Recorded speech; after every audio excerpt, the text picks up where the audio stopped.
नमस्कार दोस्तों, मैं हूं संजीव पांडे। स्वागत है आप सभी का ऋग्वेदम में। दोस्तों, इकोनॉमिक सर्वे के ऊपर आज हम बात करेंगे। इकोनॉमिक सर्वे के सभी मुख्य बिंदुओं को हम देखेंगे, फिर यह भी बात करेंगे कि इकोनॉमिक सर्वे क्या है, कितना महत्वपूर्ण है हमारे लिए। उसके बाद हम एमसीक्यू के 20 प्रश्नों को देखेंगे दोस्तों, जो आगामी किसी भी परीक्षा में सीधा सवाल हमें यहाँ से 203 प्रश्न देखने के लिए मिल जाते हैं। सबसे पहले हम देखेंगे आर्थिक समीक्षा के महत्वपूर्ण बिंदु क्या क्या थे, इनके ऊपर एक नजर डालेंगे। फिर हम बात करेंगे आर्थिक सर्वेक्षण क्या है और इसका महत्व क्या है। फिर हम 20 महत्वपूर्ण क्वेश्चनों को देखेंगे। सबसे पहले हम सारांश देखते हैं दोस्तों कि 2022-23 में भारत की आर्थिक विकास दर 8 से 8.5% होने का अनुमान लगाया गया है। वहीं दोस्तों मौजूदा वित्त वर्ष में 9.2% जीडीपी ग्रोथ रेट रह सकता है। वहीं पर वर्ल्ड बैंक, आईएमएफ और एडीबी के अनुमानों के अनुसार दोस्तों साल 2021 से 24 के दौरान सबसे तेजी से विकसित करने वाला भारतीय अर्थव्यवस्था बना रहेगा। वहीं पे भारतीय अर्थव्यवस्था 2021-22 में 9.2% की वास्तविक वृद्धि भी दर्ज करेगी। दोस्तों, केवल महामारी में अगर आप देखेंगे तो एग्रीकल्चर ही एक ऐसा सेक्टर रहा है जिसपे सबसे कम असर पड़ा है। तो एग्रीकल्चर में दोस्तों कृषि क्षेत्र में पिछले वर्ष 3.6% का जहां वृद्धि दर रहा था, वहीं 2021-22 में यह वृद्धि बढ़कर 3.9% संभावित है। और औद्योगिक क्षेत्र में दोस्तों 7% से बढ़कर विकास दर 11.8% होने का अनुमान लगाया गया है। सेवा क्षेत्र की बात करें दोस्तों तो महामारी में सबसे ज्यादा प्रभावित यही सेक्टर हुआ है, विशेष रूप से वैसा सेक्टर जिसमें ह्यूमन टू ह्यूमन कांटेक्ट सबसे ज्यादा होने की संभावना रही है। वहां पे ग्रोथ रेट दोस्तों नकारात्मक हुआ है। जैसे सेवा क्षेत्र की अगर वृद्धि दर पिछले साल 8.4% रहा था, तो वहीं इस साल दोस्तों सन 2021-22 में 8.2% रहने का अनुमान लगाया गया है। वहीं विदेशी मुद्रा भंडार 634 बिलियन अमेरिकी डॉलर रहा है, जो 13 महीनों से अधिक के आयात के समतुल्य और देश के विदेशी ऋण से अधिक रहा है। लेकिन यह ध्यान देने वाली बात है दोस्तों, आप कुछ समय के बाद सुनेंगे कि जो भारत का मुद्रा भंडार है वो काफी तेजी से नीचे गिरेगा, क्योंकि बहुत सारा जो कर्ज है भारत का इसी साल चुकाना है। इसके कारण जो विदेशी मुद्रा डॉलर है उसमें गिरावट हमें देखने को मिलेगा। फिर हम 2021-22 में निवेश में 15% का जोरदार वृद्धि होने का भी अनुमान लगाया गया है। वहीं उपभोक्ता मूल्य सूचकांक के साथ 5.6% महंगाई दर जो है उसको लक्ष्य रखा गया है। फिर हम देखते हैं दोस्तों कि अप्रैल-नवंबर 2021 के लिए राजकोषीय घाटा को बजट अनुमानों का 46.2% तक सीमित किया गया है। दोस्तों, मौजूदा वित्त वर्ष में कुल खपत 7% भी बढ़ाने का अनुमान लगाया गया है। वहीं पे अगर हम देखेंगे दोस्तों तो सप्लाई साइड जो है वो दुरुस्त करने की काफी ज्यादा जरूरत है, क्योंकि डिमांड बढ़ाने के लिए सप्लाई साइड जो है वो दुरुस्त होना काफी महत्वपूर्ण है। वहीं अमेरिका और चीन के बाद भारत दुनिया का तीसरा सबसे बड़ा स्टार्टअप इकोसिस्टम भी बन गया है। नई मान्यता प्राप्त स्टार्टअप की संख्या 2016-17 में जहां 733 थी, वहीं 2021-22 में यह बढ़कर 14,000 हो गई है। वहीं यूनिकॉर्न में दोस्तों जो है भारत में 83 नए यूनिकॉर्न हो गए हैं। अभी हाल ही में सीएसके को भी यूनिकॉर्न का दर्जा मिला है। और सूक्ष्म अर्थव्यवस्था अस्थायित्व संकेतकों के अनुसार भारतीय अर्थव्यवस्था 2022-23 की चुनौतियों का सामना करने में सक्षम हो सकता है। इसके पीछे बहुत सारे रीजन है दोस्तों, क्योंकि जैसे प्राइवेट इन्वेस्टमेंट बढ़ने का काफी ज्यादा अनुमान है और जो फाइनेंशियल सिस्टम है वो भी दुरुस्त होने का अनुमान लगाया गया है। वहीं निर्यात और विदेशी मुद्रा और टैक्स रेवेन्यू में भी काफी इजाफा हुआ है। लेकिन चुनौतियां भी हैं दोस्तों, क्योंकि क्रूड ऑयल का जो अगर प्राइस है अगर वो हाइक होता है तो फिर कहीं ना कहीं जो डेवलपमेंट है उसमें गिरावट हमें देखने को मिल सकता है। वहीं भारतीय अर्थव्यवस्था पर एक नजर देख लेते हैं दोस्तों। विदेशी मुद्रा भंडार जो है वो 633.6 अमेरिकी बिलियन डॉलर रहने का अनुमान लगाया गया है। वहीं जीडीपी वृद्धि दर 8 से 8.5% होने का अनुमान है और राजकोषीय घाटा 2021-22 में 6.8% रहेगा। वहीं औद्योगिक वृद्धि दर 11.8% और सेवाएं जो है वो 8.4 से घटकर 8.2% रहेगी।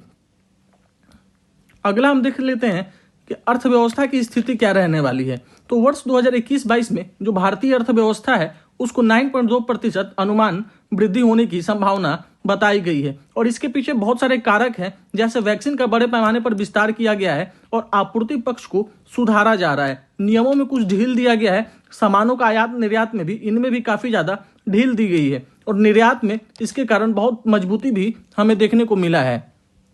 वहीं अर्थव्यवस्था की स्थिति की अगर हम बात करते हैं तो भारत का विश्व में सबसे बड़ी अर्थव्यवस्था के रूप में उभरने का अनुमान लगाया गया है। 2022-23 में जीडीपी का 8 से 8.5% वृद्धि का अनुमान लगाया गया है और विश्व बैंक के द्वारा 8.7% जहां अनुमान लगाया गया है, वहीं एडीबी के अनुसार दोस्तों 7.5% अनुमान लगाया गया। खाद्यान्न उत्पादन की बात करें तो 308 मिलियन टन लगभग अनुमान लगाया गया है उत्पादन का। वहीं पे अगर हम विदेशी मुद्रा भंडार को देखते हैं दोस्तों, तो विदेशी मुद्रा भंडार 633 बिलियन डॉलर बताया गया है, जो कि आने वाले समय में यह नीचे आता हुआ दिखेगा। फिर राजकोषीय घाटा जो है, राजकोषीय घाटा 6.8% रहने का अनुमान लगाया गया है। पृष्ठभूमि की बात करें दोस्तों, आर्थिक सर्वेक्षण क्या है, तो सरकार के द्वारा पिछले एक साल में अर्थव्यवस्था की स्थिति पर एक रिपोर्ट प्रस्तुत करता है, जो कि प्रमुख जो आर्थिक चुनौतियां होंगी उसका अनुमान लगाएगा और संभावित समाधान क्या हो सकते हैं उसको भी यह प्रस्तुत करता है। इसे केंद्रीय बजट पेश होने से एक दिन पहले जारी किया जाता है। पहले यह 7 में जारी किया जाता था, लेकिन 1964 से इसे अलग कर दिया गया है।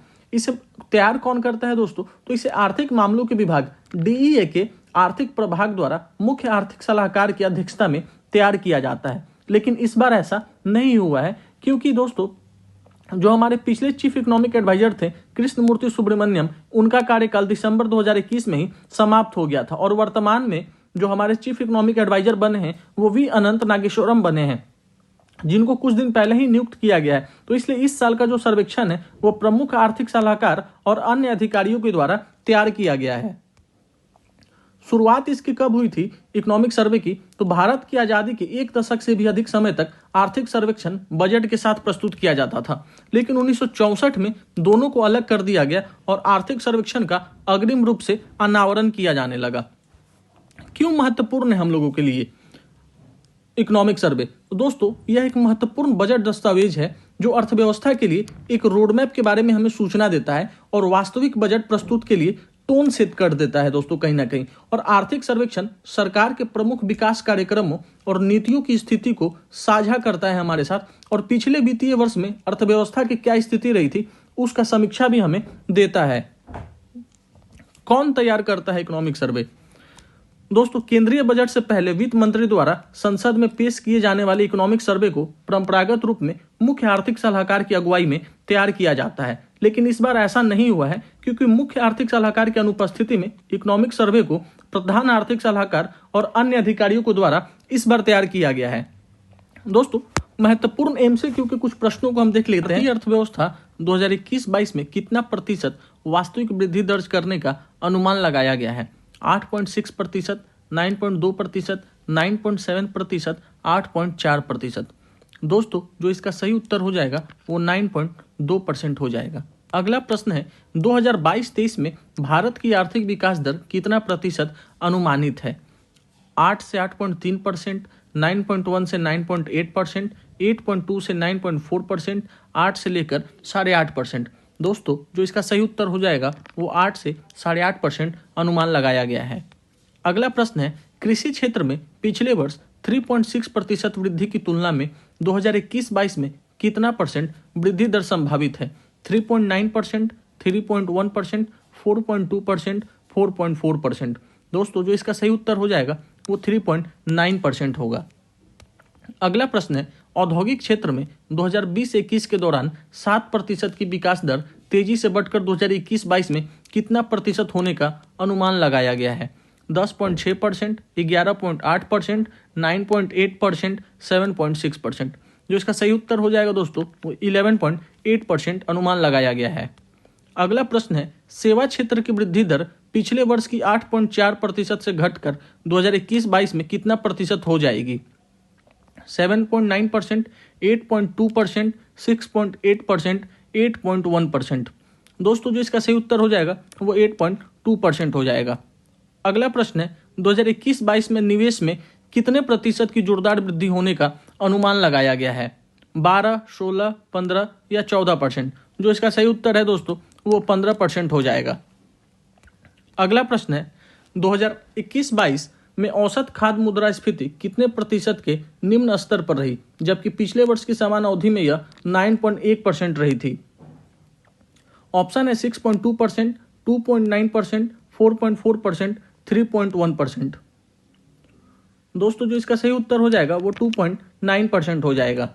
अगला प्रश्न है, 44 भारतीय स्टार्टअप्स ने 2021 में यूनिकॉर्न दर्जा हासिल किया। इस यूनिकॉर्न स्टार्टअप्स की कुल संख्या कितना हो गई है? 72, 83, 56 या 90? इसका सही उत्तर 83 हो जाएगा। हाल ही में सीएसके को भी यूनिकॉर्न में शामिल कर लिया गया है। अगला प्रश्न है, वित्त वर्ष 2020-21 में 7.3% की गिरावट के बाद 2021-22 में भारतीय अर्थव्यवस्था कितना प्रतिशत बढ़ने का अनुमान है?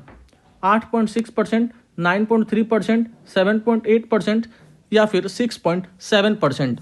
जो इसका सही उत्तर हो जाएगा वो 9.3% हो जाएगा। अगला प्रश्न है, 2020-21 में प्रतिदिन सड़क निर्माण बढ़कर कितना किलोमीटर हो गया? पिछले वर्ष की तुलना में यह 30.4% की वृद्धि है। ऑप्शन है 34.8 किलोमीटर, 36.5 किलोमीटर, 42 किलोमीटर या 39 किलोमीटर। जो इसका सही उत्तर हो जाएगा दोस्तों वो 36.5 किलोमीटर हो जाएगा।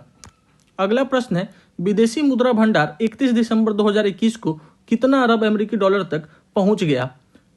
633.6 यूएस डॉलर या 601 यूएस डॉलर या 598 यूएस डॉलर या 650 यूएस डॉलर? जो इसका सही उत्तर हो जाएगा दोस्तों वो 633.6 यूएस डॉलर हो जाएगा। अगला प्रश्न है, सामाजिक सेवाओं जैसे स्वास्थ्य, शिक्षा या अन्य पर जीडीपी के अनुपात के रूप में केंद्र और राज्यों का व्यय जो 2014-15 में 6.2% था, 2021-22 में यह बढ़कर कितना प्रतिशत हो जाएगा? ऑप्शन है 8.6, 7.5, 8.2 या फिर 7.2? जो इसका सही उत्तर हो जाएगा दोस्तों वो 8.6% हो जाएगा। अगला प्रश्न है कि 100 वर्ष पुरानी चोरी हुई अन्नपूर्णा देवी की मूर्ति को लाकर कहाँ स्थापित किया गया है? मथुरा, अयोध्या, वाराणसी या प्रयागराज? जो इसका सही उत्तर हो जाएगा दोस्तों वो वाराणसी हो जाएगा। अगला प्रश्न है कि भारत की आज़ादी के 1 दशक से भी अधिक समय तक आर्थिक सर्वेक्षण बजट के साथ प्रस्तुत किया गया था। इसे अलग कब किया गया था? अभी आप लोग इसका आंसर जरूर बता देंगे मुझे, क्योंकि इसका सही उत्तर 1964 हो जाएगा। अभी पीछे हम लोग इसका चर्चा भी किए हैं। अगला प्रश्न है कि आर्थिक सर्वे 2021-22 के अनुसार बिहार में सालाना प्रति व्यक्ति आय कितना हो गया है? 46,292, 45,071, 44,753 या 47,145? दोस्तों जो इसका सही उत्तर हो जाएगा वो 46,292 हो जाएगा और यह पिछले वर्ष से 1,221 रुपया अधिक है, क्योंकि पिछले वर्ष 45,071 रुपया था। दोस्तों क्वेश्चन आप लोगों के लिए है कि वर्तमान में भारत के मुख्य आर्थिक सलाहकार कौन है? कमेंट में आप आंसर मुझे जरूर बताइए। दोस्तों आशा करता हूँ यह वीडियो आपको काफ़ी पसंद आया होगा। अगर वीडियो अच्छा लगा है तो चैनल को सब्सक्राइब कीजिए और हमारे वीडियो को ज़्यादा से ज़्यादा लाइक शेयर कीजिए। फिर मिलते हैं हम किसी नेक्स्ट वीडियो में, तब तक के लिए धन्यवाद।